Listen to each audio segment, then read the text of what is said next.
पूरा का पूरा मामला सेंसेशनल ही है और सबके कार्यकर्ताओं को उसकी बात सूट करती है और कम से कम भारतीय जनता पार्टी के कार्यकर्ताओं को तो हेमंत बिश्व शर्मा की बात, उनका डायलॉग, उनकी डिलीवरी उसको सूट करती है, तो उनके यहाँ से तो कोई नुकसान उतना नहीं होने वाला है। हाँ, ये है कि जब तक इस पर एक्शन की बात होगी, सुना जाएगा, तब तक तो अपना चुनाव पार हो जाएगा। और इनके पवन खेड़ा की इस आरोप का राजनीतिक रूप से चुनाव में कोई असर पड़ने वाला है, हमको तो नहीं लग रहा है। इसका बल्कि नेगेटिव ही असर होगा और ये कांग्रेस के पक्ष में ये स्टेटमेंट नहीं जाएगा, क्योंकि यह बात केवल आज तक की तो आपको मालूम है नहीं। और हेमंत बिश्व शर्मा तो वो आदमी है जो कांग्रेस के साथ रहते हुए आतंक भ्रष्टाचार में डूबा था, और वहां तक तो बात छोड़ दीजिए, अभी असम के ही चुनाव में अमित शाह ने भाषण किया है कि स्वास्थ्य विभाग में 12 सालों में ये कांग्रेस पीरियड में अपार घपला हुआ और उस घोटाले के समय हेमंत बिश्व शर्मा ही स्वास्थ्य मंत्री था। तो ये सारी की सारी चीजें तो सामने है, फ्लोर पर है, लेकिन उसके ऊपर कोई एक्शन नहीं होने वाला है, उसके ऊपर कुछ नहीं होने वाला है, हमको तो ऐसा लग रहा है। और इस वजह से हेमंत शर्मा का कुछ नुकसान हो या भारतीय जनता पार्टी का कुछ नुकसान हो, ऐसा तो हम नहीं देखते। हाँ, जनरल फिजा जो जैसे है वो बात अलग है, लेकिन एक चीज और भी है कि पवन खेड़ा ने ये जो आरोप लगाया है, ये आरोप ऐसे समय में इस तरीके से इस प्रोसेस के साथ आरोप लगाना, तो जाहिर सी बात है कि सेंसेशनल जैसा ही लग रहा है। अगर आपको करना है, अगर आप गंभीर थे, तो इस बात को आप कानूनी प्रोसेस पे गए होते, और कानूनी प्रोसेस पे भी जब उन्होंने जो ये अपना फॉर्म भरा होगा, एडीआर फॉर्म भरा होगा, तो उस फॉर्म पर भी अगर आपको एक्शन लेना या अगर कुछ करना तो अपना, तब तक तो चुनाव बीत जाएगा। और चुनाव पीरियड में चुनाव आयोग के ऊपर महाभियोग लगा था, उसका क्या हाल हुआ आपने देख लिया। ये लोकसभा अध्यक्ष पर क्या आरोप लगा था, उसका हाल आपने देख लिया। तो ऐसी हालत में इस मौजूदा व्यवस्था के अंदर इस पर कोई संज्ञान लेगा, इस पर कोई एक्शन लेगा, यह तो दूर दूर तक की बात है। और अगर सत्ता परिवर्तन हो भी जाता असम में, तो भी हमको ऐसा नहीं लगता है कि हेमंत बिश्व शर्मा के ऊपर कोई बहुत बड़ा संकट फिलहाल मौजूदा दौर में आने वाला है। हाँ, हेमंत बिश्व शर्मा वहां पर एक और बड़ा नेता बनकर के उभरेगा, क्योंकि वहां के लिए जो योग्यता चाहिए उसमें हेमंत शर्मा का वो कैंडिडेट बढ़ रहा है, उसका क्रेडेंशियल और आगे बढ़ रहा है और आगे इंप्रूव कर रहा है। तो हेमंत शर्मा हमको इसमें और बड़े नेता बन के उभरते हुए दिखाई पड़ते हैं। जी सर। तो बुलडोजर बाबा की टक्कर में आ रहे हैं, आपको चिंतित होना चाहिए। मैं बुलडोजर बाबा बहुत पीछे छूट गए, बहुत पीछे छूट गए बुलडोजर बाबा आज की तारीख में। अच्छा, मैं संजय पारिक साहब, मैं आपकी टिप्पणी चाहूंगा। आपने सभी पक्षों की आपने बात सुनी है, तो उससे तो ऐसा लग रहा है कि पवन खेड़ा ने बहुत बड़ी गलती कर दी। पूरी ध्वनि तो यही निकल रही है। अब सवाल ये है कि मेरे पास में जिस समय पारिक साहब, मेरे पास में कोई इंफॉर्मेशन जिस समय आएगी उसी समय तो मैं प्रेस कॉन्फ्रेंस करूंगा, और वो जानकारी अगर मेरे पास में इसी समय आई है तो मैं वो सब प्रक्रिया जो है एफआईआर कराने जाऊं और कोर्ट से के माध्यम से क्रिमिनल केस करूं, वो तो उस सब का तो इंतजार नहीं हो सकता। तो इमीडिएटली मुझको जो करना होगा वो तो पवन खेड़ा ने करने का काम ही किया है। तो ये जो एक तरीके का नैरेटिव जो बिल्डिंग है कि भाई पवन खेड़ा ही जो है, मतलब उसी ने गलती कर दी, उसने सही प्रक्रिया नहीं अपनाई, उसको जो है इस तरीके से इस प्रक्रिया के साथ में जाना चाहिए था। तो आपको भी क्या ऐसे ही लगता है कि पवन खेड़ा को जो है जब तक एफआईआर मतलब उन्होंने करने के लिए पहले प्रयास नहीं किया या कोर्ट के अंदर क्रिमिनल केस नहीं किया, तब तक उनको प्रेस कॉन्फ्रेंस नहीं करनी चाहिए थी, ऐसी आपकी राय है? या जो अब आने वाले समय में जो होने वाला है, अगर असम का जो भी नतीजा आता है, तो उसके बाद का क्या आप देखते हैं? डॉक्टर सुनील जी, मैं आपको बताऊं, मान लीजिए आप मेरे पास आते हैं कि देखिए मेरे को फलाना फलाना जो मिनिस्टर है या बहुत बड़ा पदाधिकारी है, उसके खिलाफ मेरे पास ये सबूत है,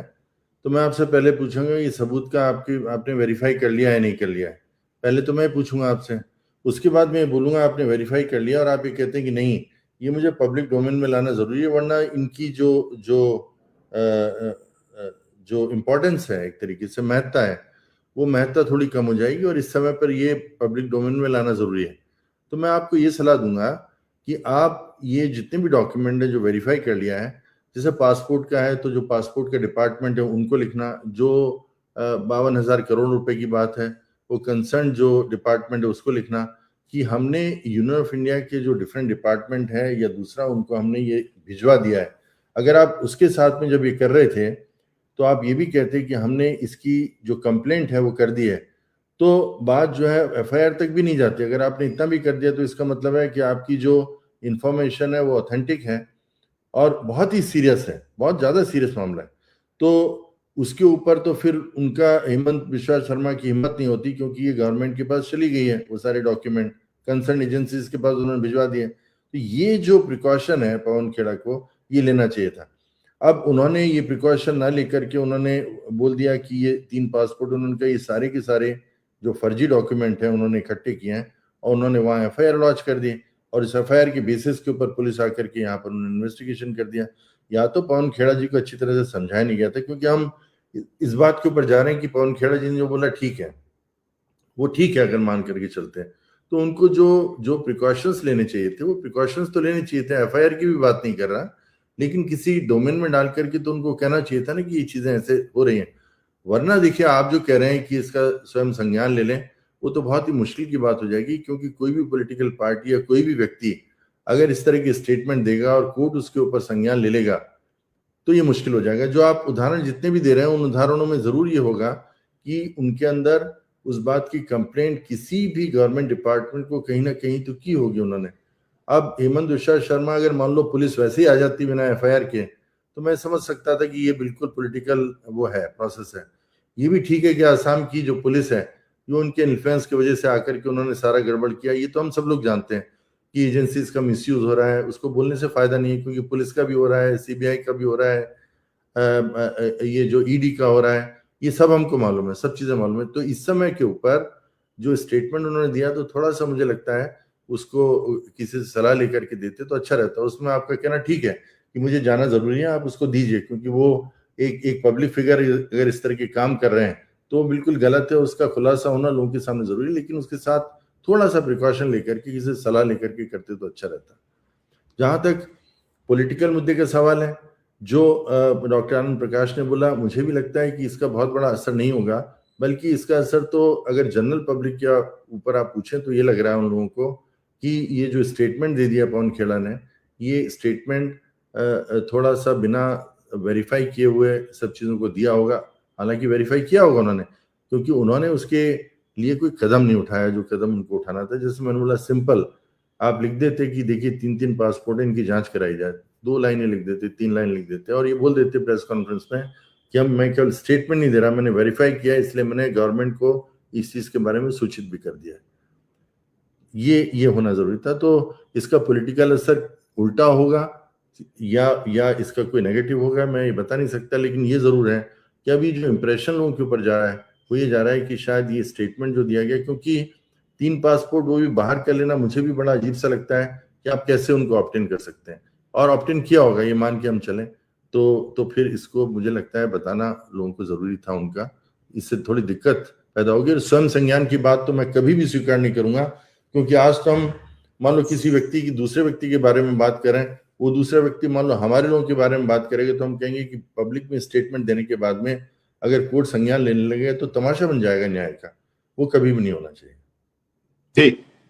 मैं तिवारी जी के पास में आता हूँ। उसके पहले मैं ये कहना चाहूंगा, फर्जी पासपोर्ट बना के लोग विदेश की यात्राएं करते हैं। फर्जी पासपोर्ट बनाने वाले लगातार देश के अंदर रेगुलरली दशकों से पकड़े जाते रहे हैं। तो मतलब दोनों चीजें हैं, उसको वेरीफाई कौन करेगा? वेरीफाई तो होम मिनिस्ट्री को करना होगा, और वेरिफिकेशन जो है होम मिनिस्ट्री, तो ऐसा नहीं है जब अमित शाह हैं और उन्हीं का ये भक्त है तो ये कतई उम्मीद नहीं कर सकते कि होम मिनिस्ट्री जो है वो पवन खेड़ा उनको लिख करके देंगे और तुरंत जो है वो वेरीफाई हो जाएगा और उन्हें पवन खेड़ा को बता देंगे कि हाँ बिल्कुल आपने ठीक कहा है, ये जो है पासपोर्ट यहाँ पर जो है इस तरीके के, ये मेरा कहना है। मैं नहीं कह रहा आपसे, बिल्कुल नहीं कह रहा, क्योंकि मुझे मालूम है कि आपको मैं पहले बोल चुका हूं कि जो डिफरेंट डिपार्टमेंट्स हैं ये सारे के सारे हाईजैक किए जा चुके हैं, तो आप एकदम से उम्मीद उसकी नहीं, अगर आपको न्यायपालिका से उम्मीद है, लेकिन आप कम से कम अपनी डॉक्यूमेंट को ये तो कह सकते हैं कि मैंने होम मिनिस्ट्री को इन्फॉर्म किया हुआ है। उसके बाद में उन्होंने कुछ नहीं किया तो आपका बेसिस बन जाता है ना फिर कोर्ट में जाने का, और वो स्टेटमेंट जो दिया आपने उसका भी बेसिस बन जाता है कि केवल मेरा हवा में दिया हुआ स्टेटमेंट नहीं है, ये मैंने होम मिनिस्ट्री को इन्फॉर्म भी कर दिया है। होम मिनिस्ट्री क्या करती है नहीं करती तो आपका कहना ठीक है, उसके लिए तो फिर आपको कोर्ट में जाना पड़ेगा, सभी कोर्ट में जाएंगे और इसके अलावा तो कोई चारा ही नहीं है आजकल के समय में। जी ठीक है। मुझे लगता है कि अगर जी जरूर मैं तिवारी जी आपके पास आ रहा हूँ। मुझे लगता है कि इनके पास तो कपिल सिब्बल जी से लेके मनु सिंघवी से लेके बड़े बड़े विवेक तनखा कितने सारे इनके पास बड़े वकील हैं, तो इतने सारे वकील होने के बाद में भी अगर इतना एक तरीके से प्रोसीजरली अगर गलत ढंग से ये कर रहे हैं तो इसके ऊपर तो जो है पार्टी को भी जो है पार्टी भी इसके ऊपर सवाल उठाएगी कि भाई बिना इस प्रक्रिया के आप कैसे चले गए। और अगर ऐसा होगा तो फिर, और हमने ये वाली बात देखी है कि जैसे राहुल गांधी वोट चोरी का आरोप लगाते हैं तो उसके पहले जो है वो अपना इलेक्शन कमीशन के अंदर लिख पढ़ लेते हैं, उसके पहले कांग्रेस पार्टी लोकली जो है वो लिख पढ़ लेती है और फिर कहते हैं कि भाई देखिए हमने इसके ऊपर आरोप लगाए, इन्होंने कोई कार्रवाई नहीं की और इसलिए हम जो है अब इसे पब्लिक डोमेन में लेकर के जा रहे हैं। तो खैर इसका एक्सप्लेनेशन तो पवन खेड़ा खुद देंगे। डॉक्टर तिवारी आपके अंतिम टिप्पणी। जी सर, हमें कह रहे थे कि ये पवन खेड़ा का ये जो हरकत है ये राजनीतिक बचकाना इसी को कहते हैं। असम के कल्चर को शायद इन्हें नहीं मालूम है, वहाँ असमिया और बाहिरा मानू का बहुत असर पड़ता है। अब इनके पास आज चुनाव प्रचार बंद हो जाएगा और इनके पास कहने के लिए रहेगा कि एक असमिया मानू को बाहिरा मानू बेइज्जत कर रहा है और ये चीजें 2 दिन में इतना चलेंगी कि कांग्रेस के पक्ष में जो हवा थी वो सब की सब हवा हो जाएगा। इसके साथ सारी चीजें जुड़ जाएंगी कि ये बाहरी आदमी इसको बेइज्जत कर रहा है, हम हमारे असमिया कल्चर को, हमारे असमिया आदमी को। और हेमंत बिस्वा शर्मा ने जिस तरीके से कहा है कि पवन खेड़ा को पवन पेड़ा बना देंगे, तो ये सारी चीजें उनके सांगठनिक ढांचे में फिट बैठती है और ये लोग हवा की तरह उड़ा देंगे लोग पूरे कांग्रेस के, क्योंकि कांग्रेस के पास उस लिहाज में सत्ता नहीं है, पावर नहीं है, संगठन नहीं है, मीडिया नहीं है, कुछ भी नहीं है। तो ये 2 दिन में ये कांग्रेस को वो साफ कर देगा। जी हमारा तो ये हमने ये कार्यक्रम किया है और इसलिए किया है ताकि ये तो सभी पार्टियों के लोगों को समझने की बात है। जब कोई भी आरोप लगाया जाता है तो उसका एक जो पूरा प्रोसीजर है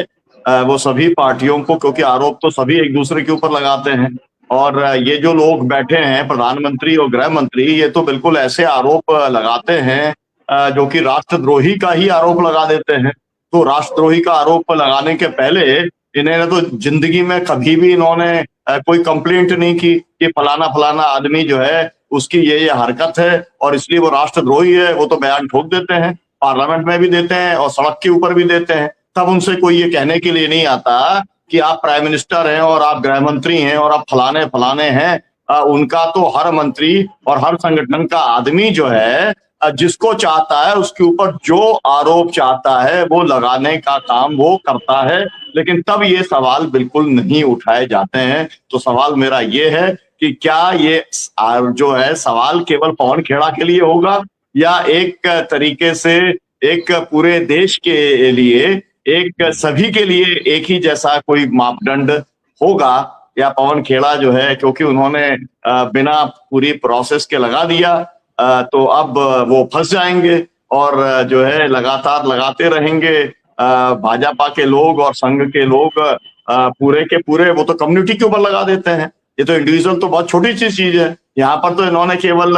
सीएम और उनकी पत्नी पे लगाया है, वहां तो वो पूरी के पूरे जो है मुस्लिम्स पे लगा देते हैं, पूरे क्रिश्चियंस के ऊपर लगा देते हैं, अलग अलग जगह पे लगा देते हैं। खैर ये सवाल बहुत महत्वपूर्ण है, इसके ऊपर बहुजन संवाद में हम अपनी चर्चा जारी रखेंगे, क्योंकि बहुजन संवाद का मकसद ये भी है कि लोग जो पेचीदगियां हैं, पॉलिटिक्स की पेचीदगियां, कानून की पेचीदगियां और परसेप्शन का जो पूरा सवाल है उसको लोग समझें और उसी तरीके से एक्ट करने का काम करें। बहुत बहुत शुक्रिया आपका पारिक साहब समय देने के लिए, डॉक्टर आनंद प्रकाश तिवारी जी, विभूति नारायण जी, जागृति जी, आप सबका बहुत बहुत शुक्रिया, बहुत बहुत धन्यवाद।